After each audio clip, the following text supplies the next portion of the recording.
Good evening and welcome to Pakistan Today News from our New York studio. I'm Victoria Lane.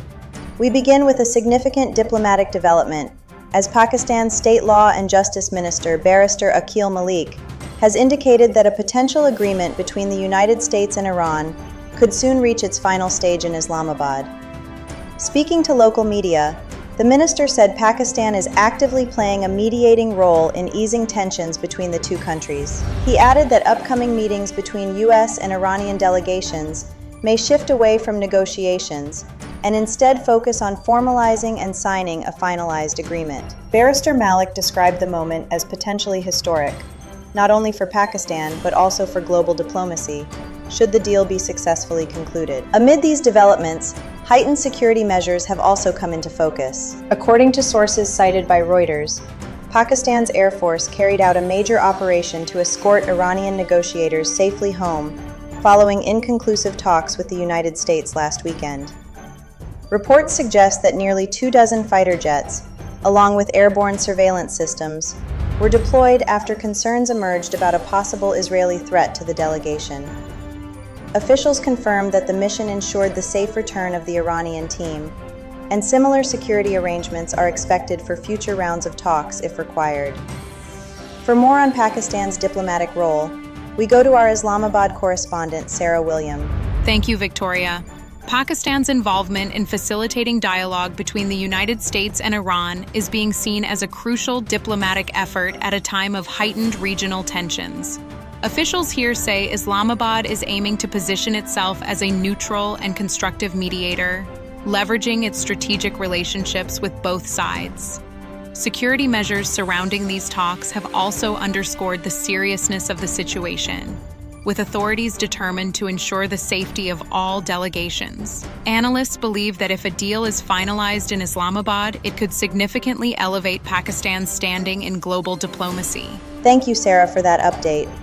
Turning now to broader regional diplomacy, Prime Minister Shehbaz Sharif and Turkish President Recep Tayyip Erdogan have emphasized the importance of utilizing the current opportunity to advance lasting peace in the Middle East. The two leaders met on the sidelines of the Antalya Diplomacy Forum, where they discussed ongoing regional developments and Pakistan's efforts toward peace. Both sides reviewed steps aimed at extending ceasefires and resuming talks for a potential agreement, while also reaffirming their commitment to strengthening bilateral ties and enhancing economic cooperation between Pakistan and Turkey. On the sidelines of the same forum, Prime Minister Shehbaz Sharif held a series of informal engagements with global leaders.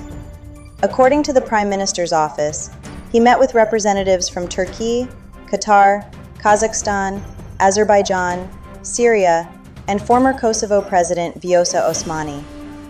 The Prime Minister also participated in a trilateral meeting with Turkish and Qatari leadership, focusing on Gaza, Palestine, and wider regional peace initiatives. In a separate meeting with a senior U.S. presidential advisor, discussions centered on regional stability, economic cooperation, and strengthening Pakistan-U.S. relations.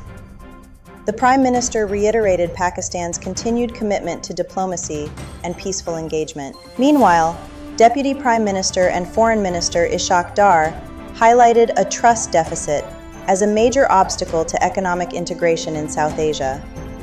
Speaking at a panel during the Antalya Diplomacy Forum, Dar stressed the importance of enhancing trade, improving connectivity, and strengthening people-to-people ties to unlock regional growth. He warned that ongoing conflicts are disrupting energy supplies, food security, and economic stability. Calling for stronger multilateral cooperation through platforms such as SAARC and the United Nations, Dar also reiterated the need to resolve the Jammu and Kashmir issue for achieving lasting peace in the region. In economic news, Pakistan has successfully returned to the international capital market after a 4-year gap, raising $500 million through a Eurobond issuance. According to the finance advisor, the 3-year bond attracted strong investor interest despite global uncertainties, carrying an interest rate of 6.95% and maturing in 2029.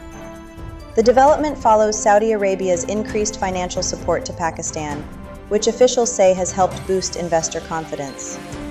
Authorities are describing this as a key step towards strengthening Pakistan's financial position and diversifying its funding sources. And finally, In relief for consumers, the government has announced a significant reduction in fuel prices. The price of high-speed diesel has been cut by 32 rupees and 12 paisas per liter, bringing it down from 385.54 to 353.43 rupees per liter. The decision was approved by Prime Minister Shehbaz Sharif as part of broader relief measures. However, petrol prices remain unchanged at 366.58 rupees per liter.